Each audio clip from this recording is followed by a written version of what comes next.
Hi friends, welcome to my channel. ಈ ದಿನ ನಾನು ಹಸಿ ಹಲಸಿನ ಕಾಳು ಬಳಸಿ ಅದ್ರ ಜೊತೆ ಕುಂಬಳಕಾಯಿನ ಹಾಕಿ ಬಸ್ಸಾರು ಮಾಡೋದು ತೋರಿಸ್ತಾ ಇದ್ದೀನಿ. ತುಂಬ ಚೆನ್ನಾಗಿರುತ್ತೆ. ಕುಂಬಳಕಾಯಿ ಬಸ್ಸಾರಂತೂ ನಾವು ಸೀಸನ್ ಬಂದಾಗೆಲ್ಲ ಬಸ್ಸಾರು ಮಾಡ್ತೀರಿ. ಹಸಿ ಹಲಸಿನ ಕಾಳು ಬಳಸಿ ಬಸ್ಸಾರು ಮಾಡ್ತೀರಿ ಸೊಪ್ಪಾಕಿ. ಆದರೆ ಕುಂಬಳಕಾಯಿ ಜೊತೆ ತುಂಬ ಚೆನ್ನಾಗಿರುತ್ತೆ.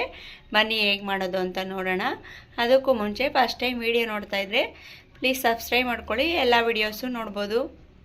ಕುಕ್ಕರ್ಗೆ ಹಸಿ ಕಾಳು ಹಲಸಂದೆ ಕಾಳು ಸೇರಿಸ್ಕೊತಾ ಇದ್ದೀನಿ. ನಾನು ಕಾಳನ್ನ ತೊಳ್ಕೊಂಡಿದ್ದೀನಿ. ನಂತರ ಇದಕ್ಕೆ ನಾನು ಕುಂಬಳಕಾಯಿ ಸೇರಿಸ್ಕೊತಾ ಇದ್ದೀನಿ. ನೀರು ಸೇರಿಸ್ಕೊತಾ ಇದ್ದೀನಿ ಅಗತ್ಯಕ್ಕೆ ತಕ್ಕಷ್ಟು. ನಂತರ ನನಗೆ 2 ಟೊಮೊಟೊನ ಕಟ್ ಮಾಡಿ ಸೇರಿಸ್ಕೊತಾ ಇದ್ದೀನಿ.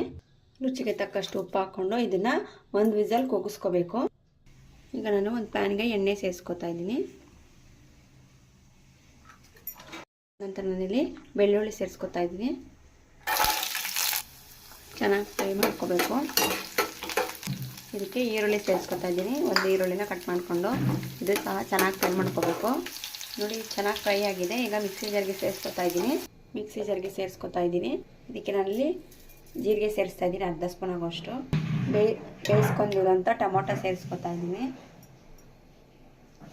ಸ್ವಲ್ಪ ಕಾಳು ಸೇರಿಸ್ಕೊತಾ ಇದ್ದೀನಿ. ನಿಂಬೆಹಣ್ಣು ಗಾತ್ರದಷ್ಟು ಹುಣಸೆಹಣ್ಣು ಸೇರಿಸ್ಕೊತಾ ಇದ್ದೀನಿ. 1 ಸ್ಪೂನ್ ಆಗೋಷ್ಟು ಸಾಂಬಾರು ಪುಡಿ. ನಾನು ಖಾರಕ್ಕೆ ಹಚ್ಚಿದ ಖಾರದ ಪುಡಿ ಸೇರಿಸ್ತಾ ಇದ್ದೀನಿ, ಅರ್ಧ ಸ್ಪೂನ್ ಆಗೋಷ್ಟು. ಕೊತ್ತಂಬರಿ ಸೊಪ್ಪು ಸೇರಿಸ್ಕೊಂಡು ನುಣ್ಣಗೆ ರುಬ್ಕೋಬೇಕು. ನೋಡಿ, ನಾನು ನುಣ್ಣಗೆ ರುಬ್ಕೊಂಡಿದ್ದೀನಿ. ಈಗ ಇದಕ್ಕೆ ಒಗ್ಗರಣೆ ಕೊಡೋಣ. ಈಗ ನಾನಿಲ್ಲಿ ಒಂದು ಪಾತ್ರೆಗೆ ಎಣ್ಣೆ ಸೇರಿಸ್ಕೊತಾ ಇದ್ದೀನಿ. ಎಣ್ಣೆ ಕಾದ ನಂತರ ಸಾಸಿವೆ ಸೇರಿಸ್ಕೊತಾ ಇದ್ದೀನಿ. ನಂತರ ಕರಿಬೇವು ಸೇರಿಸ್ತಾ ಇದ್ದೀನಿ. ರುಬ್ಬಿರೋಂಥ ಮಸಾಲೆ ಸೇರಿಸ್ತಾ ಇದ್ದೀನಿ. ಇದಕ್ಕೆ ನಾನು ಕಾಳು ಬೇಯಿಸಿರೋಂಥ ನೀರೇ ಸೇರಿಸ್ಕೊತಾ ಇದ್ದೀನಿ. ಇದನ್ನು ಚೆನ್ನಾಗಿ ಕುದಿಸ್ಕೋಬೇಕು. ರುಚಿ ನೋಡಿಕೊಂಡು ಉಪ್ಪು ಸೇರಿಸ್ಕೋಬೇಕು. ಈಗ ಇದನ್ನು ಚೆನ್ನಾಗಿ ಕುದಿಸ್ಕೋಬೇಕು.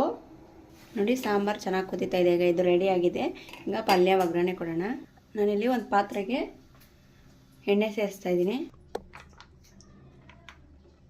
ಎಣ್ಣೆ ಕಾದ ನಂತರ ಸಾಸಿವೆ ಸೇರಿಸ್ತಾ ಇದ್ದೀನಿ. ಬೆಳ್ಳುಳ್ಳಿ ಸೇರಿಸ್ತಾ ಇದ್ದೀನಿ. ಖಾರಕ್ಕೆ ಒಣಮೆಣಸಿನಕಾಯಿ ಸೇರಿಸ್ಕೊತಾ ಇದ್ದೀನಿ. ಹಾಗೆ ಕರಿಬೇವು ಸೇರಿಸ್ತಾ ಇದ್ದೀನಿ. ಚೆನ್ನಾಗಿ ಫ್ರೈ ಮಾಡ್ಕೋಬೇಕು. ನಾನು ಇಲ್ಲಿ ಸಣ್ಣದಾಗಿ ಕಟ್ ಮಾಡಿ ಈರುಳ್ಳಿ ಸೇರಿಸ್ಕೊತಾ ಇದ್ದೀನಿ. ಚೆನ್ನಾಗಿ ಫ್ರೈ ಮಾಡ್ಕೋಬೇಕು, ಗೋಲ್ಡನ್ ಕಲರ್ ಬರೋವರೆಗೂ. ಉಪ್ಪು ಸೇರಿಸ್ತಾ ಇದ್ದೀನಿ ರುಚಿಗೆ ತಕ್ಕಷ್ಟು. ನಾವು ಕಾಳು ಬೇಯಿಸೋದೆಲ್ಲ ಉಪ್ಪು ಹಾಕಿರ್ತಾರಲ್ಲ ನೋಡ್ಕೊಂಡು ಪಲ್ಯಕ್ಕೆ ಸೇರಿಸ್ಕೋಬೇಕು. ಇದಕ್ಕೆ ನಾನು ಕಾಳು ಸೇರಿಸ್ತಾ ಇದ್ದೀನಿ.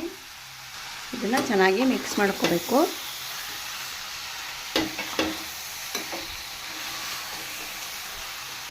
ನೋಡಿ, ಇದು ರೆಡಿಯಾಗಿದೆ. ನನಗೆ ಕಾಳು ಮತ್ತು ಕುಂಬಳಕಾಯಿ ಒಂದೇ ಸರಿ ಬೇಯಿಸ್ಕೊಂಡಿರೋದು.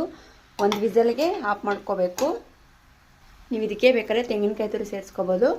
ಕೊತ್ತಂಬರಿ ಸೇರಿಸ್ತಾ ಇದ್ದೀನಿ. ಚೆನ್ನಾಗಿ ಮಿಕ್ಸ್ ಮಾಡಿಕೊಂಡು ತುಂಬ ಚೆನ್ನಾಗಿರುತ್ತೆ ಮುದ್ದೆಗೆ ಈ ಬಸ್ಸಾರಂತೂ. ಈಗ ನಾನು ಮುದ್ದೆ ಜೊತೆ ಸರ್ವ್ ಮಾಡ್ತಾಯಿದ್ದೀನಿ. ಫ್ರೆಂಡ್ಸ್, ರೆಡಿಯಾಗಿದೆ ಕುಂಬಳಕಾಯಿ ಬಸ್ಸಾರು. ನೀವು ಸಹ ಟ್ರೈ ಮಾಡಿ, ತುಂಬ ಚೆನ್ನಾಗಿರುತ್ತೆ. ಹಾಗೆ ನೀವು ಹೇಗೆ ಮಾಡಿದ್ದೀರಾ ಅಂತ ಕಾಮೆಂಟ್ ಮಾಡಿ. Thank you for watching.